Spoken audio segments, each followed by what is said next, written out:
انہوں نے زرین کو پکارا اور زرین نام سنتے ارمان کا سارا وجود ساکت رہ گیا۔ زرین نے چہرہ موڑے سکندر صاحب کو دیکھا جو اسے اپنے پاس آنے کا اشارہ کر رہے تھے۔ آئی خان بابا، وہ مسکراتی ہوئی ان کی جانب چلی گئی، مگر ارمان وہ وہیں کہیں ساکت ہو گیا۔ ایسا نہیں ہو سکتا، اس نے اپنے آپ کو لاکھ سمجھانے کی کوشش کی۔ نہیں، وہ اس کی زرین نہیں تھی، صرف ایک نام ہی تو ملتا جلتا تھا۔ وہ جتنی دیر اس فنکشن میں رہا بیزار اور پریشان ہوتا رہا۔ اس کی نگاہ بار بار اس لڑکی کی جانب اٹھ رہی تھی جو مینال کے پاس بیٹھی اس کے کان میں کچھ کہہ رہی تھی، اور وہ دونوں بہنیں کھلکھلا کر ہنس پڑیں۔ بالآخر مہندی کا فنکشن اپنے اختتام کو پہنچا، لیکن سارے فنکشن میں زرین اور فاریہ بیگم کے ساتھ انابیہ تینوں اپنی اپنی جگہ بے چین رہیں۔ انابیہ کا بس نہیں چل رہا تھا زرین کو جان سے مار دے، مگر فاریہ بیگم کے دماغ میں کچھ اور ہی چل رہا تھا۔ وہ سب لوگ اپنے گھروں کو لوٹ آئے، مگر ارمان وہ ساری رات نہیں سو سکا۔ اس کے کان میں صرف ایک آواز گونج رہی تھی، زرین، زرین بیٹا۔ وہ شخص اسے زرین کہہ کر پکار رہا تھا۔ وہ غصے سے چکر پر چکر کاٹ رہی تھی۔ آپ نے تو کہا تھا وہ مر گئی ہے ممی، وہ زندہ کیسے ہے؟ وہ چلا رہی تھی۔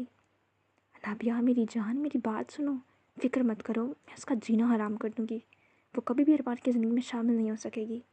فاریہ بیگم نے انابیہ کو کول ڈاؤن کرنے کی کوشش کی اور اس نے آواز اٹھاتے زمین پر دے مارا، میں پریشان مت ہوں ممی، آپ نے دیکھا نہیں اتنے سالوں بعد بھی وہ ارمان کے سامنے آ گئی، کس طرح اس کی باہوں میں کھڑی تھی، اور ارمان وہ بس جاننے ہی والا تھا کہ وہ وہی زرین ہے۔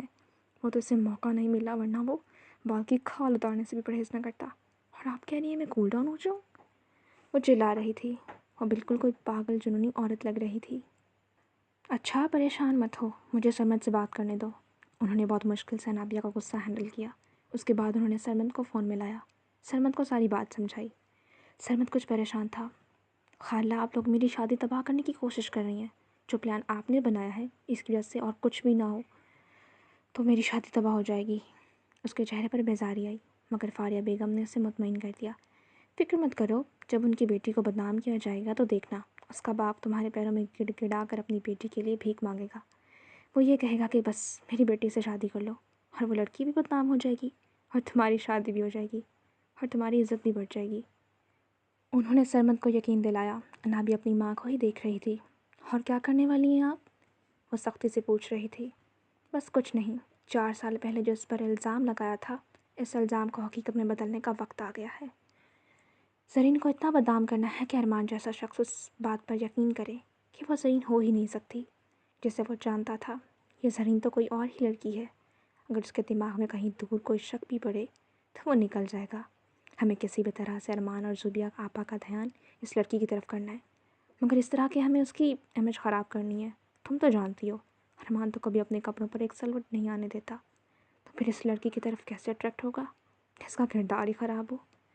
ارمان نے اسے کہیں 8-10 سال پہلے دیکھا تھا، اور ویسے بھی اس کی آنکھیں اب کالی ہیں، اس لیے وہ اسے پہچان نہیں پا رہا۔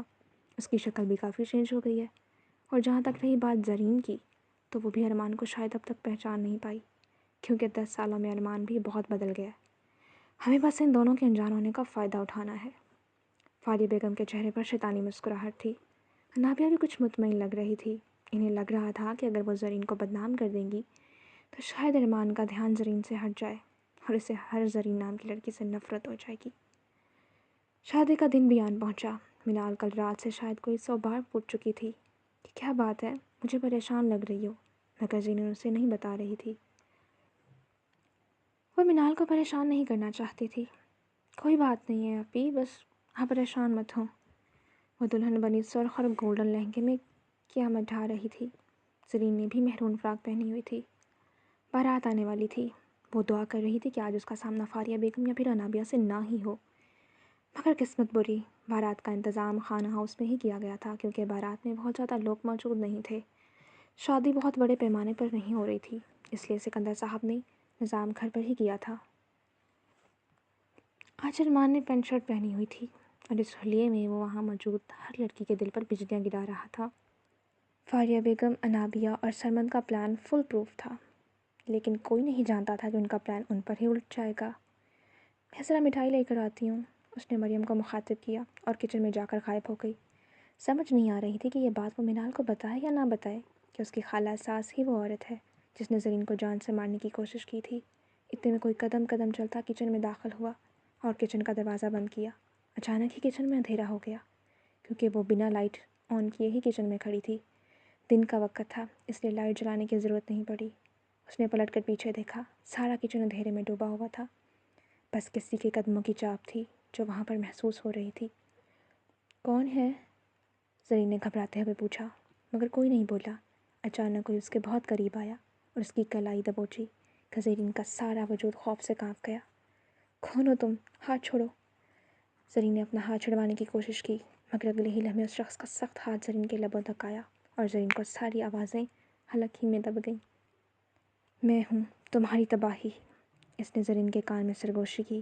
زرین اندر تک کانپ گئی۔ وہ اس شخص سے اپنا آپ آزاد کروانے کی کوشش کر رہی تھی، مگر اس شخص کا دوسرا ہاتھ زرین کے گلے پر حرکت کر رہا تھا اور زرین کے سارے وجود میں خوف سرایت کر گیا۔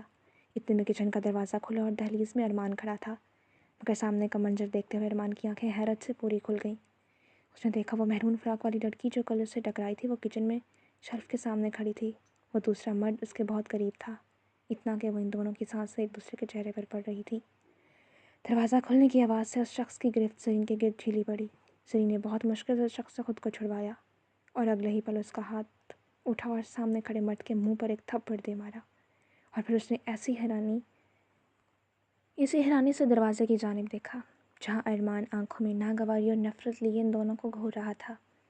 ارمان کے پیچھے ہی انابیہ، فاریہ بیگم اور شازیہ بیگم کھڑی تھیں، اور زرین انابیہ اور فاریہ بیگم کے چہرے پر صاف شاطرانہ مسکراہٹ دیکھ سکتی تھی۔ اس کا سانس رک گیا، کیونکہ ان سب کے چہرے بتا رہے تھے کہ وہ کیا سمجھ گئے ہیں۔ جاری ہے۔